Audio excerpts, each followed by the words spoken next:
პასუხი ხო, კეთილი ხო არის ყველაფერი. რატო ვერ ცნობს ქრისტეს? როდესაც ქრისტეს შემეცნების თავარი პირობა იცით რა არის? წმინდა გული. რომ აი ადამიანი ყველაფრით შემკულია და ქრისტეს ვერ აცნობს. მაგრამ აი კეთილი შეიძლება იყოს ბოჩოლა, ბაჭია. არაფერს არ აშავებენ ეს არსებები. არაფრის არ დაშავება.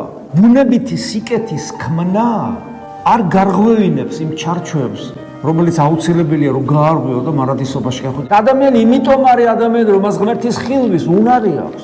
როცა ადამიანი ღმერთს ვერ ხედავს და არც ეძებს და არც აინტერესებს, რას ნიშნავს ადამიანური სიკეთე? თვითონ სიკეთის განმარტება რა არის? რა არის სიკეთე? რა არის სიკეთე, რომ დღეს ხარ და ხვალე 3 კილო ძვალი რო დარჩება, შეგან ეგ არის სიკეთე? ეგ ერთი და მე ხა რამდენად დასაჯერებელია, რომ ადამიანი ტრანსცენდენტული ყოფიერებისკენ არ იყურება და ადამიანს შეუძლია იყოს ისეთი, რომელშიც ეგოიზმი არ არის, პატიმოყვარეობა არ არის, სიამაყე არ არის. ეგეთი ზღაპრების უკვე დიდი ხანი არ გამჯერა საკუთარი თავიდან გამომდინარე. ვებრძვით, ვერ ვუძვით ეგოიზმს, ანგარებას, პატიმოყვარეობას, სიამაყეს და ვერაფერს ვერ უშვები და როცა არც კი ებრძვი და არც კი იცი, რომ ეგოიზმი არსებობს, პატიმოყვარეობა არსებობს, საკუთარი სიმართლით ცხოვრება არსებობს, როცა ეს არ იცი. და ადამიანი ეგ არის ზუსტად, ეს არის მისი ბუნება დაცემული.